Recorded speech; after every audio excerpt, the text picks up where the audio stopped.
আমাৰ এই পৃথিৱীখনত অনেক ধৰ্ম আছে আৰু প্ৰতিখন দেশতে বেলেগ বেলেগ ধৰ্ম আছে আৰু এখন ৰাজ্যতো নানা ধৰণৰ ধৰ্ম আমি দেখিবলৈ পোৱা যায়। কিন্তু এই পৃথিৱীত বহুত ধৰ্ম থাকিলেও কিন্তু প্ৰতিটো ধৰ্মই নিজকে শ্ৰেষ্ঠতা প্ৰতিপন্ন কৰিব বিচাৰে যে আমাৰ ধৰ্মটোহে শ্ৰেষ্ঠ। কিন্তু মহাপুৰুষ মাধৱদেৱ পুৰুষে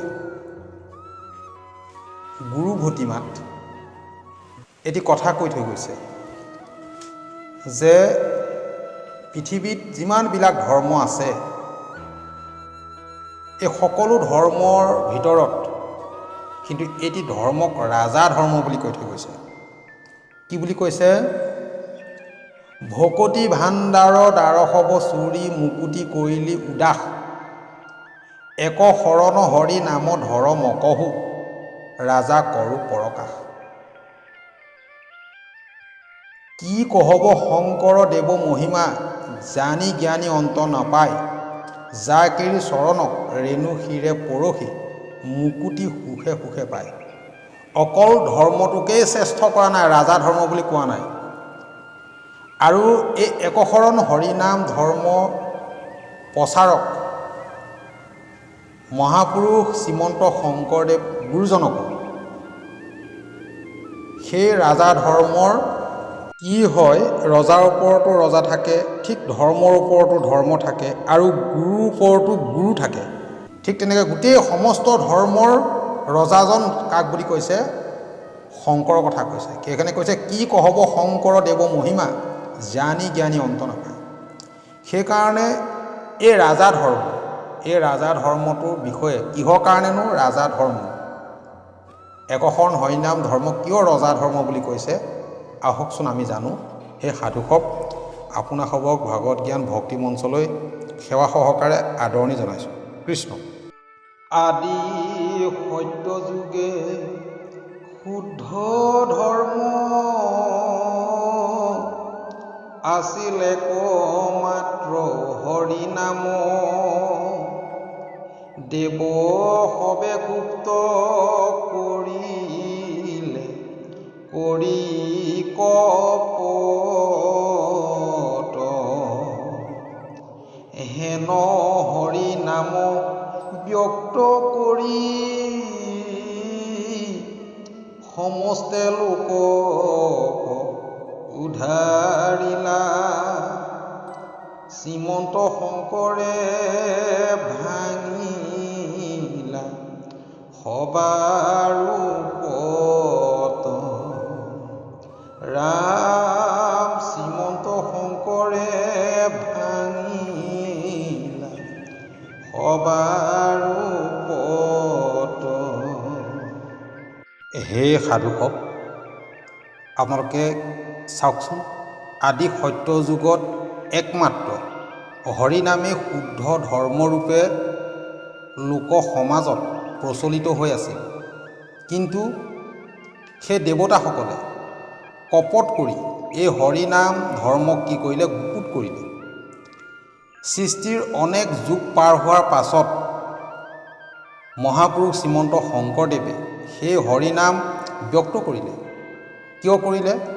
সকলো লোকক উদ্ধাৰ কৰিবলৈ আৰু দেৱতাসকলৰ গৰ্ব চূৰ কৰিবলৈ। আন বাৰ অৱতাৰ ধৰন্ত ঈশ্বৰ হৰি হৰি বাক পৃথিৱীৰ ভাৰ অন্তৰ্জাতি পতিতৰ তাৰণ কাৰণ হেতু ইবাৰ ধৰিলা অৱতাৰ। যে মহাপুৰুষ শ্ৰীমন্ত শংকৰদেৱে পতিত জাতি উদ্ধাৰৰ বাবে এক শৰণ তথা একশৰণ হৰিনাম ধৰ্ম তথা মহাপুৰুষীয়া ধৰ্ম লোক সমাজলৈ দি থৈ গ'ল। কৃষ্ণ। পৰমনি মল ধৰ্ম হৰিনাম কীৰ্তনত সমস্ত প্ৰাণীৰ অধিকাৰ এতেকে সে হৰিনাম সমস্ত ধৰ্মৰ ৰাজা এহি সাৰ শাস্ত্ৰৰ বিচাৰ ৰাম এহি সাৰ শাস্ত্ৰৰ বিচাৰ।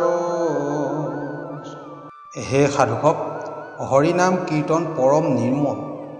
এই নিৰ্মল ধৰ্ম অনুশীলন কৰিবলৈ আৰু সহজ। সকলো প্ৰাণীৰে অধিকাৰ আছে। ইয়াত কোনো জাতিগত কথা নাই, উচ্চ নীচ নাই।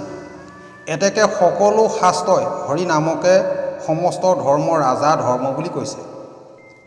আৰু মহাপুৰুষ মাধৱদেৱ পুৰুষে নামঘোষাত এই কথাটো সিদ্ধান্ত দিছে যে সমস্ত সাৰ বিচাৰ কৰি সাৰতত্ত্ব প্ৰকাশ কৰিছে মহাপুৰুষ মাধৱদেৱে, যে হৰিনাম কীৰ্তনেই সমস্ত ধৰ্মৰ ৰাজা ধৰ্ম।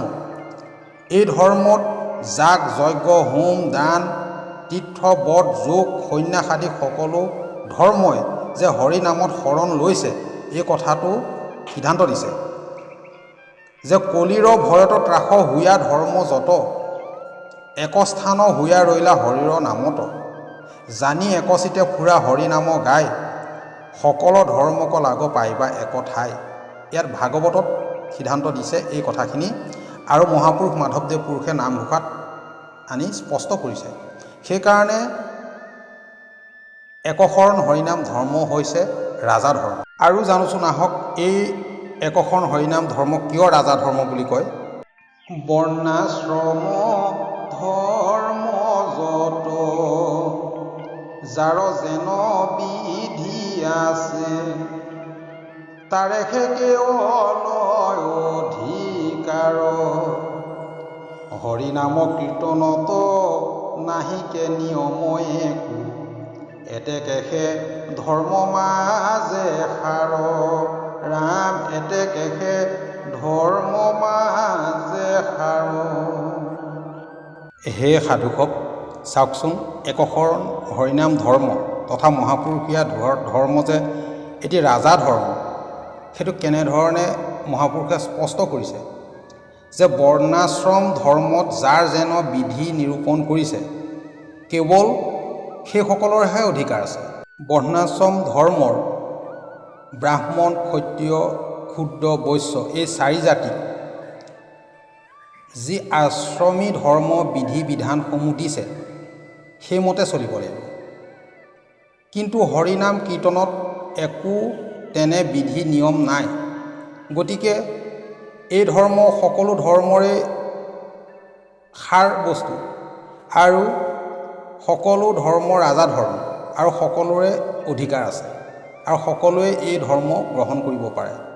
ইয়াত কোনো ব্ৰাহ্মণ ক্ষত্ৰিয় ক্ষুদ্ৰ বৈশ্য বুলি কোনো কথা নাই। মহাপুৰুষে সিদ্ধান্ত দিছে হৰিনাম কীৰ্তনত নাহি কাল দেশ পাত্ৰ, নিয়ম সংযম একো বিধি, হৰিত শৰণ লৈয়া কেৱলে হৰিৰ নাম কীৰ্তন কৰন্তে হোৱে সিদ্ধি। কিন্তু মহাপুৰুষীয়া এই ধৰ্মত বা একশৰণ হৰিনাম ধৰ্মত কোনো বিধি নিৰূপণ নাই। মাত্ৰ ঈশ্বৰ কৃষ্ণত শৰণ লৈ ভক্তি কৰিব লাগে, এই হৈছে নিয়ম। হে সাধুসক, এই হৰিনাম যি একশৰণ হৰিনাম ধৰ্ম মহাপুৰুষ শংকৰ মাধৱে মহাপুৰুষীয়া ধৰ্ম হিচাপে আমাৰ মাজলৈ দি থৈ গ'ল, এই ধৰ্মত অকল মানুহৰে অধিকাৰ নাই। ইয়াত ৰাক্ষস পশু পক্ষী তৃণ তৰু সকলোৰে যে অধিকাৰ আছে, এই কথাটো প্ৰকাশ কৰিছে। কাৰণ ভগৱান শ্ৰীকৃষ্ণ আৰু মহাপ্ৰভু শ্ৰীৰামচন্দ্ৰৰ অৱতাৰত বান্দৰ ভালুক ৰাক্ষস পশু মৃগ যক্ষ ৰক্ষ সকলোৱে ভক্তি কৰি তৰি গৈছে। সেইকাৰণে কৈছে ভালুক বানৰ ৰাক্ষস তৰিল, ৰামক কৰিয়া সেৱ। আকৌ ভাগৱতত এনেধৰণে কৈছে যক্ষ ৰক্ষ স্ত্ৰী শুদ্ধ যত বৰ্জবাসী, পক্ষী মৃগ বিষ্ণু ভৈল কৃষ্ণক উপাসী। সেইকাৰণে গুৰুজনাই এয়া আমাক ৰজা ধৰ্ম দি থৈ গৈছে, যে যি ধৰ্মত অকল মানুহৰে অধিকাৰ নাই, সমস্ত চাৰিমুঠি জীৱৰে অধিকাৰ আছে। সেইকাৰণে এই ধৰ্মটোক ৰাজা ধৰ্ম বুলি কোৱা হৈছে। সেই সাধুসক আৰু কিছু কথা আছে, সেইখিনিও আপোনালোকক আগবঢ়াবলৈ যত্ন কৰিছোঁ। কৃষ্ণ। সকলো ধৰ্মৰ ৰাজা প্ৰমত্ত সিংহস্বৰূপ হৰিনামৰ তুলনা আন বেদবিহিত ধৰ্মসমূহ কিংকৰৰো যোগ্য নহয়, আৰু সেই ধৰ্মসমূহৰ পুণ্যফল গোবিন্দ নামৰ শতভাগৰ এভাগো সমান নহয়। এতেকে এনে বিনাশী পুণ্যফলযুক্ত ধৰ্ম কৰ্মসমূহ ত্যাগ কৰি সকলো ধৰ্মৰ ৰাজা অমৃতময় হৰিনাম পৰম সন্তোষে কীৰ্তন কৰিবলৈ মহাপুৰুষ মাধৱদেৱ পুৰুষে গুৰু ভতিমাত সেইকাৰণে সিদ্ধান্ত দিছে যে একশৰণ হৰি নাম ধৰ্ম কহো ৰাজা কৰোঁ পৰকাশ।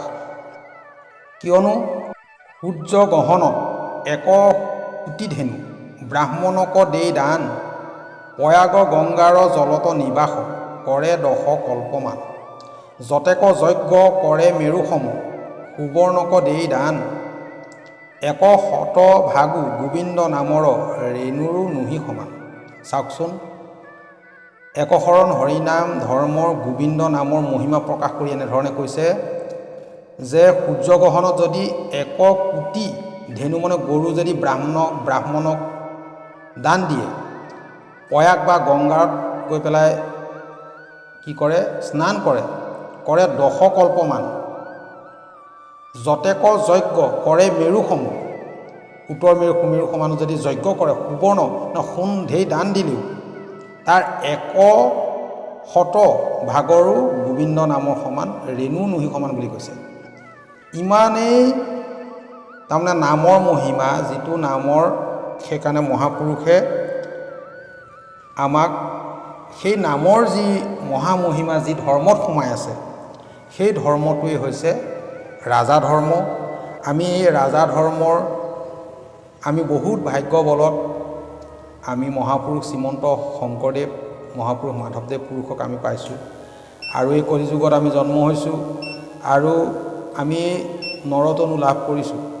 ইয়াৰ পিছতো যদি আমি এই ৰাজা ধৰ্ম পোৱাৰ পিছতো আমি ভক্তি নকৰোঁ বা ভক্তিভাৱে আমি আগবাঢ়ি নাযাওঁ, তেনেহ'লে আমি কেতিয়াও তৰিব নোৱাৰিম। মহাপুৰুষ মাধৱদেৱ পুৰুষে আমাক দহাই দহাই কৈ গৈছে। কি কৈ গৈছে? মাধৱ দিন মুৰুষ মতি কহয়, বাণী শুন হব লুই, বিনে গুৰু চৰণ ভকতি ৰকতি মুকুতি কহবু নুই, উহি পৰম তত্ত্ব বেদকু বাণী জানি নৰ নকৰি বিৰাম, ধৰমক কৰমক গৰবক চুৰি ডাকি বোলহু ৰাম ৰাম, ডাকি বোলহু ৰাম ৰাম। কৃষ্ণ শংকৰ গুৰু।